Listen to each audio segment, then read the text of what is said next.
Hello, family. I'm back again with another video.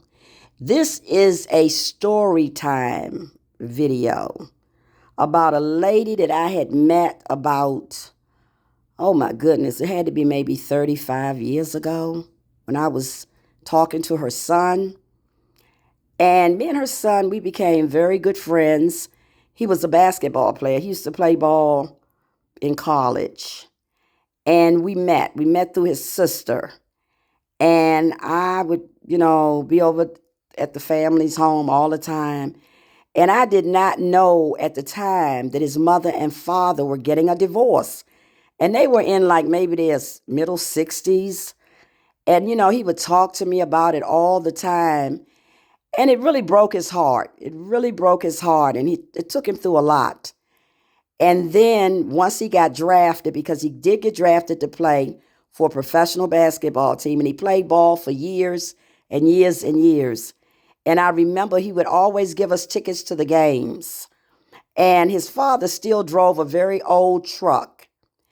And one night we were all at the game, and I guess the father's truck didn't start. So the next day he had a brand new truck delivered to the house for his dad. And he did a couple things for his mother, and then his father and mother finally got a divorce. And it was kind of sad because he had gotten to the point where he really wouldn't do anything to help his mother. And she was up in age, and I still would go over there and check on her and everything. And then I found out that she didn't have any heat in her house in the wintertime. And in the summertime, she had no air.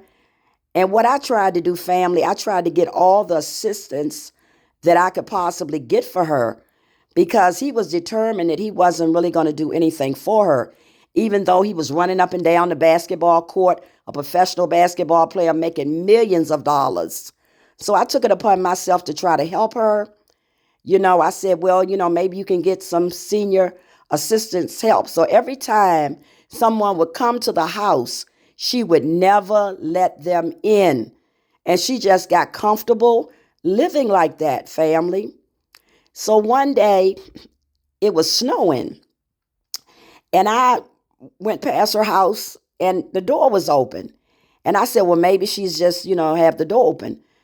So a couple months later, when I talked to her daughter, she told me that her mother had actually fell on the floor and could not get up for 3 days, family. Now, keep in mind that this lady was in her 80s. She had no heat in the winter and no air in the summer and no phone. She had no way of getting help. She laid on the floor for 3 days until somebody came through and called for help. So to make a long story short, and like I said, this is a very sad story time, but I always think about her. And I have her on my mind a lot. But let me just say this, no matter how you feel about your mother or your dad, please try to make sure that they're okay. Try to make sure that they have a telephone that works. Try to make sure that they have food, that they have heat, that they have air conditioning where they live. Please make sure that they're okay. Thanks for watching, family, and thanks for listening, family. Thank you so much.